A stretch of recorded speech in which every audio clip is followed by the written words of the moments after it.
The McAlvany Weekly Commentary, covering monetary, economic, and geopolitical news events. Now, here are Kevin Orrick and David McAlvany.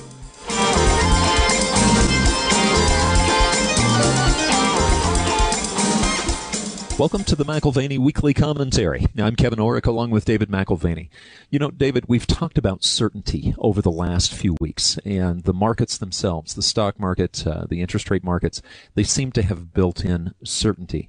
Yet there are fingers of instability everywhere. You know, we're hearing horror stories coming out of Africa with the Ebola outbreak. And then, you know, we're also hearing Africa in the news right now. Obama is coming out and saying, you know, Africa, that's America's new direction, where we're going to help them from a business standpoint over the next 10 years. Well, and what's interesting to me is that the African Congress, which is going on this week with, you know, heads of state from 50 countries attending, you know, state functions in Washington, we've missed the boat for a decade. And it's been Europe and it's been China who've locked up the continent. They've been chasing natural resources. And certainly the Chinese have turned a blind eye to the issues of human rights violations throughout Africa by existing leadership. So there's been a trade deal set probably every week. I mean, if you go to any African country, you will see Chinese everywhere. But the Europeans are sort of quick on their heels. I can't believe we're kind of coming at this and saying this is the next future and greatest deal, because frankly, our biggest trade deal was oil. We were importing a massive amount, and I say we're, past tense, we're importing a tremendous amount of oil from Nigeria, from Algeria, and as we have increased our production here in the United States, the shale revolution has caused about an 85% drop in our African oil imports. This went from being $100 billion a year commitment to Africa to now about a $15 billion a year commitment in terms of oil trade. So we're at a 40-year low there. And I just don't know what Obama can offer other than, you know, promises not to develop U.S. energy resources, because that certainly would sort of roll the clock back. The last 5 years of our moving towards energy independence has really cut the Africans out.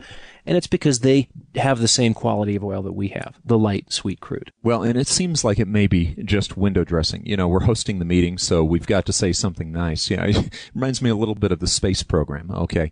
You know, the various presidents here recently have talked about going to the moon or going to Mars or going to an asteroid, but really the reality of the situation is nobody's got the inclination, the money, or the interest anymore to do anything in space. And, you know, a big part of that is we've got $17 trillion in debt, Dave. We can't do much with that kind of debt. I mean, look at Argentina, okay? They have figured it out. But on the other hand, just because we have lots of debt doesn't mean we can't print more money out of nothing. So, well, I mean, again, promises are one thing. Being able to deliver on them is another. And I think, frankly, what we've done or undone in terms of our oil relationship with Algeria and Nigeria, Algeria, we've dropped our imports from Algeria by 75% in the last year. This is the kind of thing that reshapes political alliances and creates continental priorities which cannot compare with any sort of aid packages which we might put together in the interim. Well, and you talked about human rights. I mean, obviously we have to turn a blind eye to human rights if we're going to get involved with Africa, because it's horrible there. But,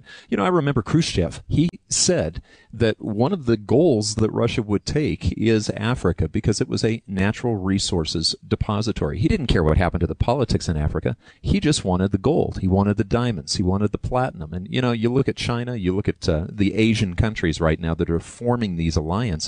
There really are a lot of resources in Africa. And frankly, you know, if they do ally away from America, platinum, look at platinum. I mean, it almost all comes from either Russia or South Africa. And you mentioned Argentina. I mean, Argentina, the debt issues both here and there are a big deal. Perhaps this is a little bit less of a crisis scenario. As of last week, they defaulted on $30 billion in debt, which is a fraction of what they defaulted on in 2001. But don't cry for me, Argentina, because they've done this before, right? 8 times in the last 200 odd years. And, you know, so it is a little repetitive. It's like the scratch in the record. It's just a question of how long it takes to circle around. Is it about 10 years now? Should we default again? Should we destroy our currency yet again? And this time it's actually for legal reasons and not financial reasons. So you've got a lot of folks who are sort of betting on a sharp rebound. And, you know, I don't know, pro-business replacement for the Kirchner clan. I don't know if we'll see that or not. Will we explore opportunities in Argentina? Well, you and I are taking an exploratory trip down in October in anticipation of political change. And there is the possibility. There's a possibility that just like in the 1982 Falklands conflict, that preceded the collapse of the regime and was used as an excuse. There is this conflict, and everyone should not look at the economic chaos that's going on. We have this conflict right off of our coast. And, of course, it was about a year after that the dictatorship collapsed. So, we have the current default cycle. Maybe it negatively impacts the Kirchner legacy.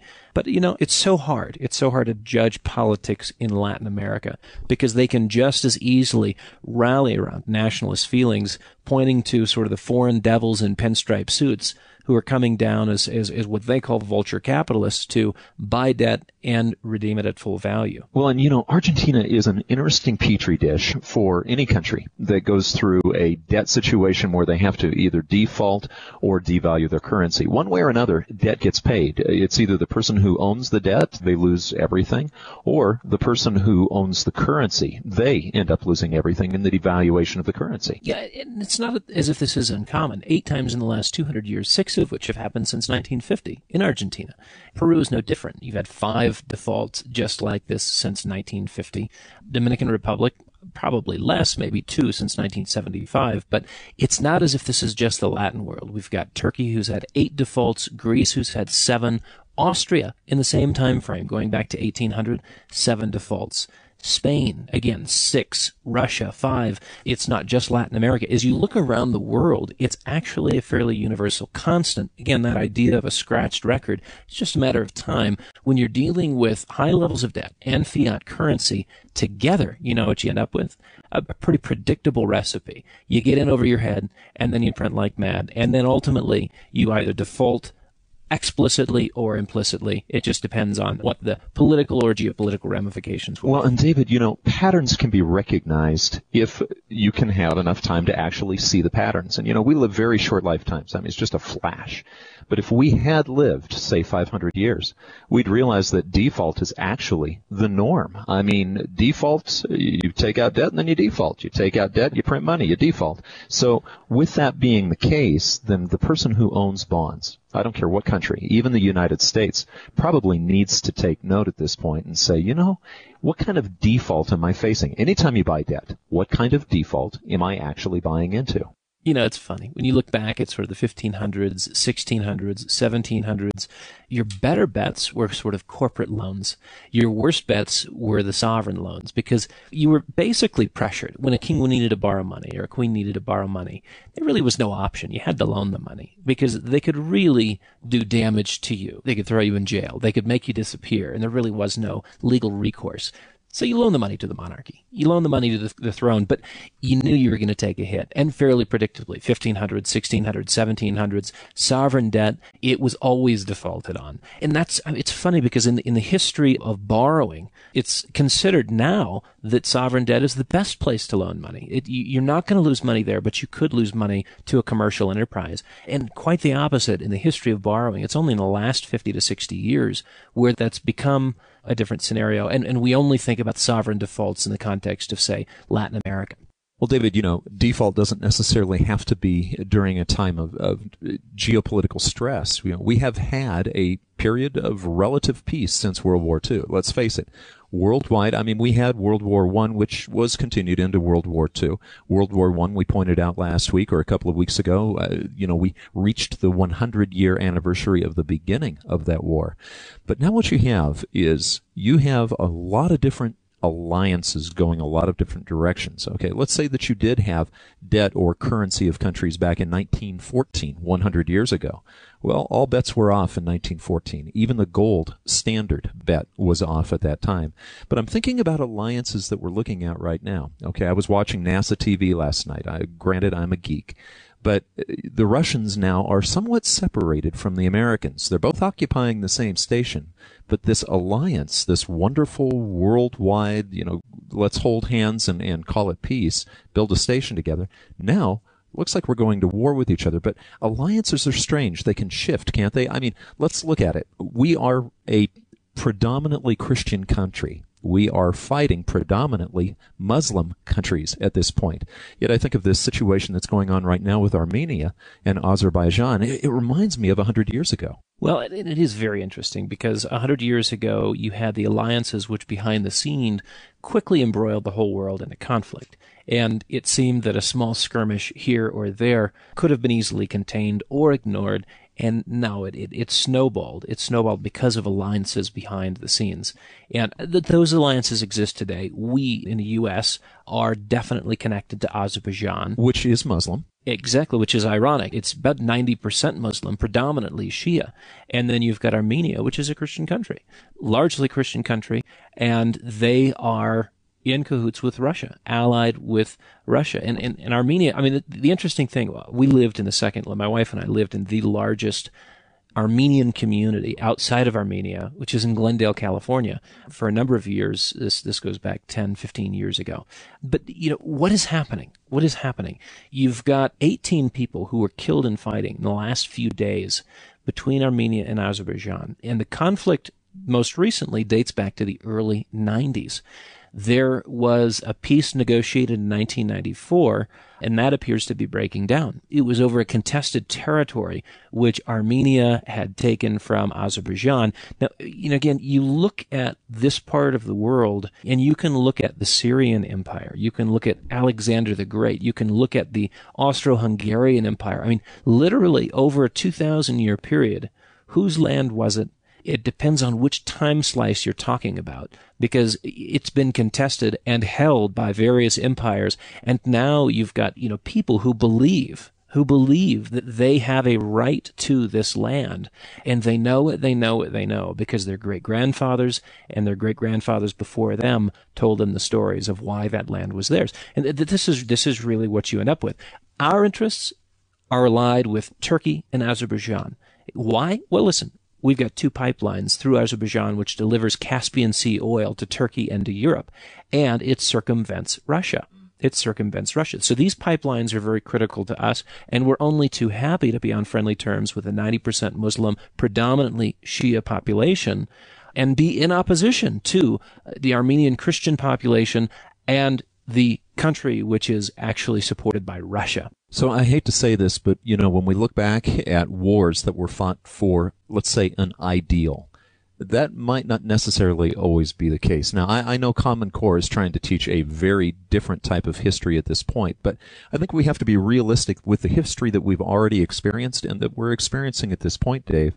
It's not necessarily human rights or human interest. We talked about Africa. We're talking now about Armenia. Those lines are drawn for different reasons. In Economist magazine this week, it talks about how the lines were redrawn after the last couple of wars. And you see these countries change. After World War II, the lines, the national boundaries were changed, just like World War I. The guys who draw those lines are treaty makers, and we know that the seeds of the next war are in the last treaty. Well, that's also been said that truth is the first casualty of war. So why we are in any conflict is always a question that will be asked in future generations, and I think getting to the truth of the matter is always a very, very challenging thing. But what is ever advertised by the mainstream media or the current political powers, you can assume that 95 to 98% of it is unmitigated balderdash. In the Nagorno-Karabakh region, this is that region which is in dispute between Armenia and Azerbaijan.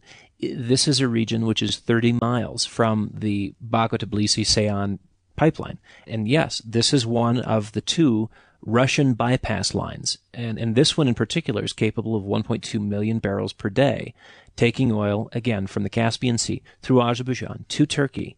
And, in case you're wondering, who is the big corporate interest here? In the Western corporate interest, that is, it's BP. British Petroleum is the big Western company with a stake in that pipeline. And so, again, you wonder how backroom deals are sealed. You wonder why alliances exist. And ultimately, oil is a major issue. We've been talking about that in relation to Ukraine. We've been talking about that in relation to Joe Biden's son being involved in the oil company, or the gas company rather, in Ukraine. These are issues which are very concerning. And ultimately, should we find another European conflict? I mean, keep in mind, from 3600 BC forward, we've gone into a war, some sort of regional or even national, and in some instances global conflict every 5 months. So it's not as if the history of the world is one of peace. It is actually a history of warfare. And then the question is just how you divide up personal interests and national interests. And again, however you advertise things, that's a question for the PR people. But what is done in terms of statecraft to benefit individual country interests, this is where the rubber meets the road. You can be critical of U.S. policy of, displacing the Native American Indians, and you can always find a reason for policies that were put in place. And the truth is always very different than what was advertised. And I think, quite frankly, the easiest way to cut through the subterfuge is to ask one simple question. Where's the money? And this is where we see, again, a minor conflict perhaps today, not to minimize 18 soldiers dying on both sides, but a minor conflict between Armenia and Azerbaijan has the potential of bringing the U.S. and Russia into extreme conflict. Why? Well, because, again, these are the bypass routes for Russian oil into Europe. And if we can in any way, as we discussed last week, begin to cut out, if we can change the energy balance of power and cut out the Russians, then we ultimately have greater sway in terms of European relationships and even our ability to export U.S. oil to that part of the world. Well, and we were talking about fingers of instability. Just as you're talking, I'm thinking, what an incredibly complex world to try to manage, which is exactly what we seem to be moving more towards. A UN type of style of management or a World Bank type of style of management. We've talked to people with the Council on Foreign Relations. The goal is more of a centralized control, yet you have these regional complexities. I think about how does an airliner shot down from Malaysia in Ukraine have to do with Russia? It has to do with Europe. It has to do with energy. It has to do with alliances in Israel. It has to do with Hezbollah. It has to do with Iran. Yeah, I'm just listening. Just as you're talking, I'm thinking, how in the world? Okay, and now we have Armenia, Azerbaijan. All of these elements all have different links in these fingers of instability. And, we haven't even started talking about the financial yet, Dave. The bailout in Portugal, okay? How do you manage this? Well, it's interesting. Lisbon decides that, no, this bank cannot fail. And it's really an issue of uncertainty. What happens when debt liquidations can't be contained and they spread from one banking institution to the entire banking and financial system? So, yeah, Central Bank of Portugal is more than willing to spend $6.6 billion to bail out these liabilities. Now, of course, they wiped out the equity holders of the BES, that is Banco Espírito Santo. This is a bank that's been around for better than 100, almost 120 years. And yes, they were overextended. Yes, they were enmeshed in terms of their corporate structure, and ultimately they failed. Yeah, it's interesting, Dave. They were chosen too big to fail because they were the domino that could start many, many other failures, and it would spread like a wildstorm, probably like a firestorm. Well, and you've got Draghi on the other hand, who's doing everything that he can to create bank stability and make sure that banks in Europe are buying government bonds. Why? Because the ECB mandate doesn't allow for direct financing of a particular government. So you can't have the same sort of fiscal and monetary enmeshment with the ECB that you have with the Bank of Japan, that you have with the Fed, because of constitutional rules, because of the bylaws, if you will, of the ECB when it was originally set up. So what is Draghi doing now? Well, in June, he began charging fees on excess reserves held at the ECB. He wants to take that money, which is being set aside as a sort of safe position outside the banking system, and he wants it back in the banking system because he still wants to stimulate growth. He sees very tepid, very slow growth in Europe, and he's trying to do everything he can, including by mandate, to get those euros back into the banking system and thus into the economy. Do you think the free market is basically, in a way, saying, I'm too scared to grow. I'm just going to keep it at the ECB, even if they charge me a fee? Well, the funny thing is he can try to do that, but you've got European banks which keep also deposits with the Fed. And if you look at the equivalent number, if you will, what we call excess reserves of depository institutions, there's about $2.7 trillion of excess reserves of depository institutions sitting at the Fed. Now, very curiously, only about 1.3 of that is U.S. bank money. Over $1.07 trillion, nearly half of it, is European banks that have branch operations in the United States, and they're willing to take their money and park it with the Fed. So, the unintended consequence of Draghi charging fees on excess reserves held at the ECB is that money can just as easily flow into the United States and sit on the liability side of the Fed's balance sheet. So I think what we have is a Fed and an ECB and a Bank of Japan who are exploring every last option to try to stimulate growth in the economy, and it's getting more and more difficult to do so. Again, maybe it's that proverbial pushing on a string. You can do whatever you want, but the dynamics are such that you're not going to have the effect that you're hoping for. Well, you see this control in the markets when you look at charts. We were just looking at a comparison chart of gold, the stock market, and the dollar just a few minutes ago. And we were looking at the last 5 or 6 years. When the stock market really had its crash, gold came down a little bit and then it went way up. But then it got knocked down and has stabilized and gone sideways now at these new levels for the last year and a half or so. We've seen the same thing with the value of the dollar. We're seeing the same thing with interest rates. You can see the hand of control there. Now, here's what's interesting. When you look at the stock market, the only market actually rising in those charts, the dollar, the stock market, and gold, the only chart that actually shows continued rise is the stock market. Yet we're seeing volumes drop. A lot of people are not in the stock market, but the few that are there, they're taking out massive margin debt because, let's face it, are they chasing income? Are they trying to speculate to bring income in? Some of the fixed income people. You've been watching margin debt. What's been going on recently with the margin debt on buying stocks? Well, this was an extended discussion point in our wealth management conference here in Durango, where we had a number of our wealth management clients fly in for a couple days briefing. And what we talked about at the time was that your major moves higher in margin debt were an indication of sort of the last gasp of speculation in the stock market. It's always a sign of a crash coming. Sure. 2000, the spike in margin debt preceded the decline in 2001. The spike in margin debt in 2007 preceded the decline in 2008 in equities. And 2014 is going to reach the history books and be one of those same periods. I think 2014 is an up year for the equity market, and it's either 2015 or 2016 where we see an absolute catastrophe in the U.S. stock markets. Well, June's numbers were in. We got those at the end of last week, and the June numbers were released. It jumped $25 billion in a single month. So the margin debt is up $25 billion in 1 month. That's right. And it's $1 billion off the all-time record number in nominal terms. And then if you wanted to say, well, nominal terms, things change with inflation. You've got to have some sort of a way of, calculating it. It doesn't just look at nominal values. Well, as a percentage of stock market capitalization, it is at its highest level ever. And that would beat 1929, and that would even beat the 1999 to 2000 period. As a percentage of stock market capitalization, the speculative money, that is, money borrowed from the bank to speculate in stocks, is at an all-time record high. Could this be a reason why Warren Buffett has moved $55 billion to cash? I mean, I'm not trying to think like Warren Buffett. I don't know that I can. But his cash position right now, I think, is as high as it's ever been. That's interesting. In the last 9 days, most of your major equity indexes have reached all-time highs.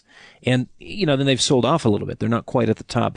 And guess what? Your Wall Street cheerleaders have stepped in to say, buy the value. This is such a great opportunity. Look, market's backing up. You need to put money into the market right now. And you mentioned Buffett, the master of buying value.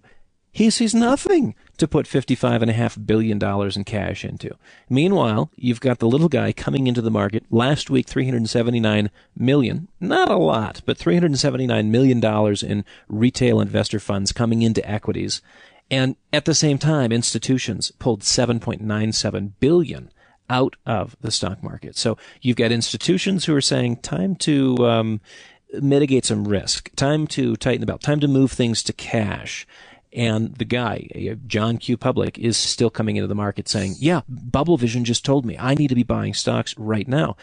John Q. frankly doesn't match up to the Oracle of Omaha in terms of sort of being a judge of value. Well, I think it's worth repeating. $7.97 billion coming out, liquidations of institutions, and only $379 million for the small retail investor. That would be a guy like me going out and buying a stock. Okay, you're talking over 20-fold the sales versus the buys, institutions selling versus retail guys buying. Yeah, so the market internals just aren't pretty. Breadth, leadership, momentum, small cap stocks are rolling over. Junk bonds already have in the last couple of weeks led on a decline. And then here in the last couple of days, you've got utilities. The utility index, the Dow Jones Utility Index, was the best average out there in terms of year-to-date performance. And guess what? They've sold off 8.5% in a matter of days. Yeah, but talk about cheerleaders. Okay, we're now hearing that GDP growth, anytime they get a good number, they love to annualize it. Anytime they get a bad number, they explain it away and call it just bad weather. But since they got what they felt was a good number, they're saying that GDP growth annualized, if we keep this number up, is 4%. Why wouldn't that be good news? Well, I mean, a couple of things. Nearly half of that number, the improvement to 4%, came from building up of inventories. So that's a reality. Plus, this is an estimate. We don't know until the end of August really what our import-export numbers are. And so the volatile factors that impact GDP growth, it's not settled yet. But by the way, building inventories is not selling product. And so there's a part of the GDP statistic which to me is a little bit irrelevant. It hurts you in the first quarter. It helps you in the second quarter. And it's inventory drawdowns, inventory buildups. And again, I'm more interested in actual activity. Consumers buying, maybe it is government spending, but something being done as opposed to just sort of filling the pipeline in hopes that there's going to be economic activity. So buying inventory shouldn't necessarily be counted as growth until selling inventory actually occurs. Yeah, running a business, I think I've got a pretty good beat on that. You're sitting on lots of inventory. It's very different. It's very different than actually closing a sale and eliminating or rolling that part of that inventory. Well, let me just bring up, this is the fourth election year that we're going into since we started this show, okay? And it seems that each time we go into an election year, every 2 years, the numbers start getting better and better and better from about July, August on until we get to November, because the guys who control the numbers are the incumbents. They're the guys who want to get back in. Well, it is interesting. There's a number of elements of Obamacare that are not being implemented until after the election. We're on schedule to be implemented already, and they've been postponed till after November. Well, call it coincidence, call it what it is, political convenience. And I think what you find is that, yes, the numbers, whether it's GDP or the jobs numbers, they are tools that advertise success. And if you can do anything you can to manipulate those numbers, you will. Listen, last week's jobs number was anything but exceptional. And it would have been worse. It would have been worse had it not been for the inclusion of 80,000 jobs, which were fabricated. The birth-death modeling added 80,000 jobs, and even with that, we still moved up from 6.1 to 6.2, a tenth of 1% in the wrong direction. And of course, we missed expectations, which, again, they're going to do everything that they can to fix the numbers. Our suggestion is that you look behind the scenes and figure out what is actually happening in terms of economic activity. Well, and I know one index or several indexes that you like watching have to do with the movement of freight. As strange as it sounds, that's a good way to see whether you've got a real recovery going on or if you're still, staggering a little bit. And, what are the indexes, the movement of freight indexes doing at this point? I think it's important to look at both indexes because on the one hand, HARPEX looks at more of your dry bulk goods, and then your Baltic Dry Index actually captures a number of your tankers, whether it's your Suez Maxes and whatnot, where you may be hauling oil, you may be hauling a variety of goods, but the Baltic Dry and the HARPEX, if you keep an eye on both of those, what they're really showing you is very tepid recovery. What are they? They're freight costs. What does it cost you to rent a boat? What is the day rate to rent one of these monstrous boats that you can put tons and tons and tons and tons and tons of either raw materials or finished product and deliver it to an end distribution point? These are freight costs, and they tend to increase with traffic. So if the economy is recovering, both in the United States and globally, you would expect to see freight costs increasing as there's an increase in traffic. And lo and behold, traffic has remained low, and prices to rent a boat, they're 75 to 80% below their peak levels. And if you said, that's a little overdone because relative to a peak, let's talk about more relative to an average through a 20-year period. It's about 50% below a historic average. That, again, is it's sort of like looking at the Chinese GDP statistics and then asking, how much energy is being used. For instance, what are electricity or utility rates doing, and what is usage in China? And you often find a very different picture. Growth going off the charts, and yet a major contraction in energy consumption. And you have to ask the question, just how political is the GDP statistic in China? Frankly, anywhere in the world. Well, okay, so let's say that you're Janet Yellen right now, and you have to make a public statement, so you're going to come out and say, well, we're watching GDP grow, we're watching employment coming back. We know those are probably false numbers. You know, she's not saying that, but down deep inside, she has to know those are probably false numbers, especially moving into an election. Yet she's still coming out and saying we're going to use those numbers as our indicator as to whether we're going to cut back our quantitative easing. Now, Dave, for the last few years, we've been adding over $1 trillion a year just by buying our own debt with printed money. I mean, that's what quantitative easing is. How do you keep interest rates low and stop buying that debt? Is there somebody who can step in and do that? I mean, are we going to really ease quantitative easing going into an election? It's an interesting proposition, and I'm still wrestling with the whole timing of QE. It's coming just before an election. I don't fully understand that. Is the assumption or understanding that something somewhere around the globe will be so ugly that safe haven demand for treasuries will keep rates low in the place of the Fed doing most of the buying? I don't know. But, you know, there is sort of this growing expectation in the marketplace for a shift in rates to a higher level. Let's say we even return to sort of 2006 to 2008, that time frame where the Fed funds rate was closer to 2% and instead of sort of less than 0.25%.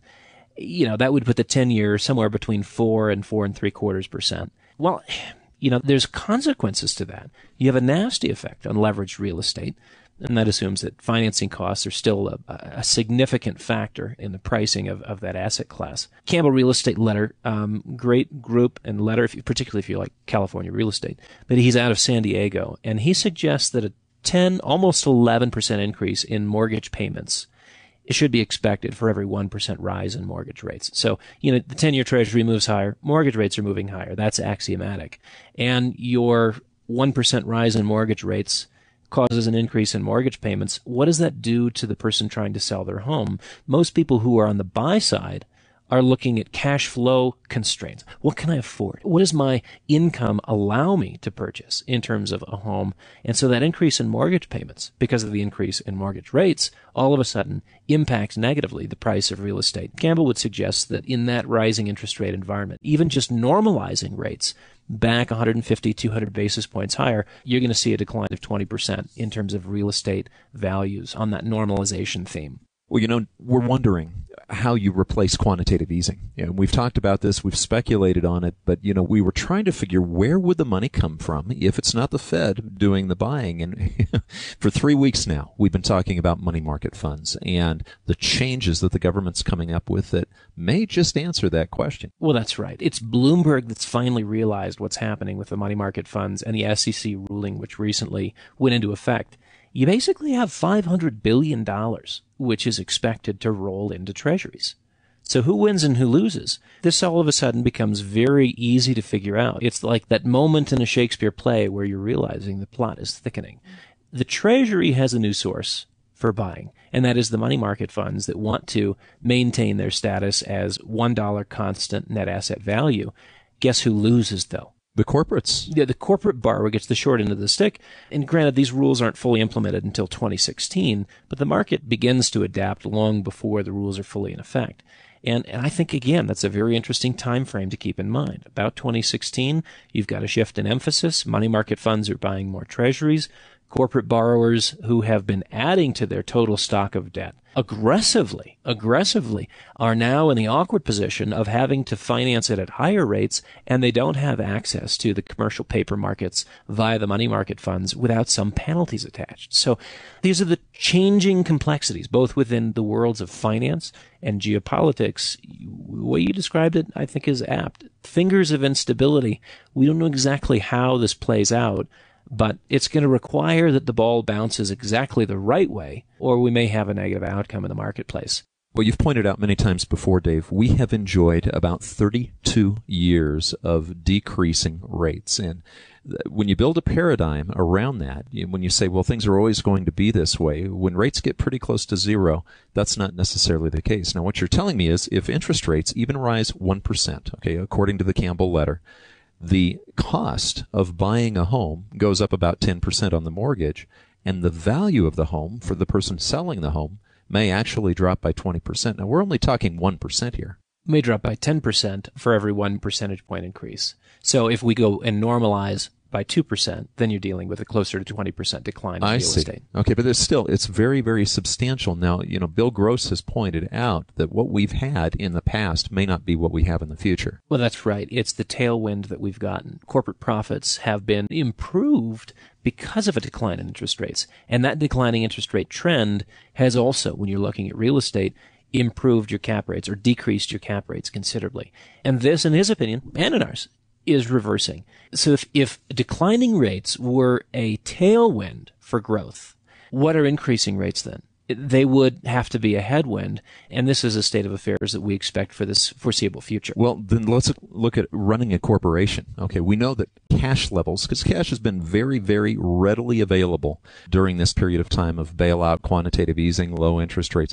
We know corporate cash is at a record level, but there's another record that's being set at the same time, and I think there's something to read into that, and that is a record level of debt. Now, what is that telling us about the corporation here in America? Well, a couple of things. Number one, there's cash that could be utilized for operations, and it's been held overseas by most of your multinationals because they don't have to pay 35% tax on it as long as they leave it with their foreign subsidiaries. So basically, corporate America is raking in profits and not having to pay taxes on it because of what they call a tax or jurisdictional arbitrage. And they're masters at this, where essentially trillions of dollars in revenues goes untaxed until they repatriate it. So there's those cash profits sitting out there, and they don't want to bring them home because they don't want to pay taxes on them. And they can always expand their business overseas. So it serves a long-term purpose in terms of development of their business.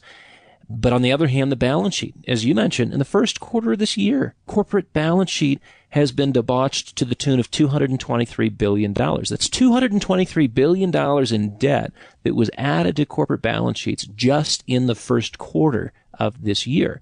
And that's okay as long as business picks up and we have growth as the thematic. But even if you have a marginal drop in business, now your interest payments are that much harder to make. Not to mention, if the bond king Bill Gross is right and we actually see a reversal in trend in interest rates, now all of a sudden the burden of higher rates on corporations, now you're talking about a real headwind in terms of earnings growth. So what they're really hoping for is recovery, because if we don't have recovery, those increased debts are going to be a huge lead weight around their neck. Well, that's exactly right. Well, and then you've got sort of, you might even call it the Snowden effect. People aware of the reach of the U.S. government and not being comfortable with it, whether it's at Treasury or with our State Department or with our military interventions.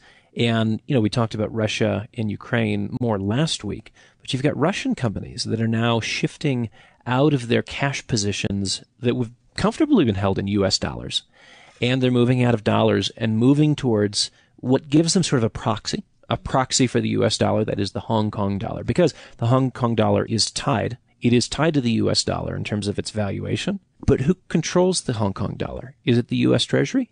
No, it's not. And it gives Russian companies, and any other company, frankly, for that matter, who is concerned about Treasury interference or freezing of assets or further sanctions, it gives them latitude to continue to operate and do so without the incursion or the complication of the U.S. government. I think one of the interesting elements there is that this is an element of erosion in terms of dollar priority. The dollar has been the assumed holding in a cash position for corporate America, for international companies, for governments.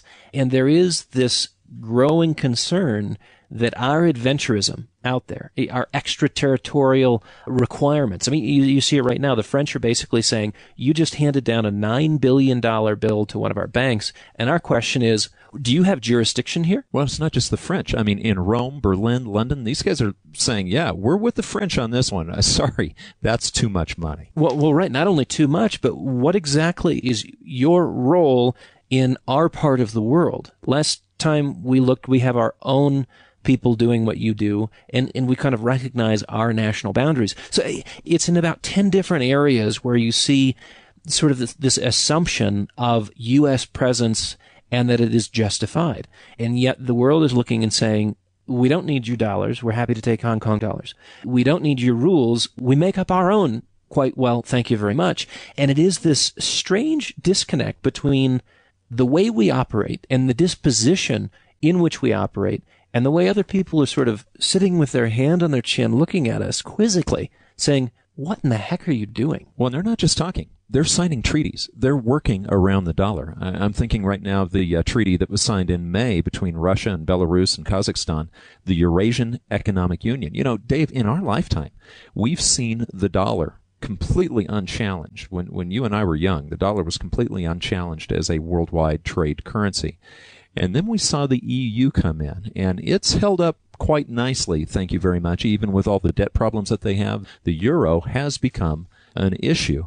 But now we have the EEU, okay, the Eurasian Economic Union, and probably more to come from there. Well, it's important to watch natural resources. It's important to watch capital flows. It's important to watch the trade relationships that are developed, because ultimately trade drives the long-term political relationships that you see develop or devolve in the world picture. And the fact that they are moving east, moving towards China, and there is an energy complex which we don't control, namely the Middle East and Russia, it really means that our interests ultimately are pitted against the Middle East and Russia. And this is where, again, you see our foreign policy take shape. I frankly don't know what to think, Kevin, because when it comes to sort of an ethical appraisal of our foreign policy, I know how it matches out or measures out from the standpoint of morality. From the standpoint of sheer self-interest, it's a very different calculus. So we will do what is in our best interest, but it may not be the right thing or the good thing to do in terms of a way that others would feel respected, appreciated, et cetera, in the rest of the world. Perhaps that sounds pitifully naive or perhaps even like a Jimmy Carter-esque statement, but there is a conflict between the way we act and the way we talk. And we talk, it is as if we are morally unchallengeable. And yet, if you really knew what drove this country, what drove our international politics, what drove our foreign policy, I think all of us would want to go outside and throw up. My suggestion is this, is we look at these fingers of instability, political and geopolitical rancor, truly an unsolved financial problem, not only in Europe, but here in the United States as well, and an economic growth problem which has yet to be solved. Can't be done with the printing of money, has been tried over and over again, and the results have been terrible in each instance, where you're either getting rid of debt via the printing press or destroying culture thereby. You know what? We think this is still a time to batten down the hatches. Batten down the hatches, be very comfortable with a cash position, be very comfortable with a precious metals position, physical gold and silver. Again, the time that lapsed between 1909 and 1914 was very short, and no one in that short period of time could have expected or anticipated the changes which were immediately ahead of them. And you went back to the alliances which existed before these minor skirmishes and conflicts occurred, and it was those alliances which acted like a megaphone. A very small voice became a very loud message, one of conflict and chaos, and that is what we feel is immediately in front of us. You've been listening to the McAlvany Weekly Commentary. I'm Kevin Orrick along with David McAlvany. You can find us at McAlvany.com, McAlvany.com. Give us a call at 800-525-9556. This has been the McAlvany Weekly Commentary. The views expressed should not be considered to be a solicitation or a recommendation for your investment portfolio. You should consult a professional financial advisor to assess your suitability for risk and investment. Join us again next week for a new edition of the McAlvany Weekly Commentary.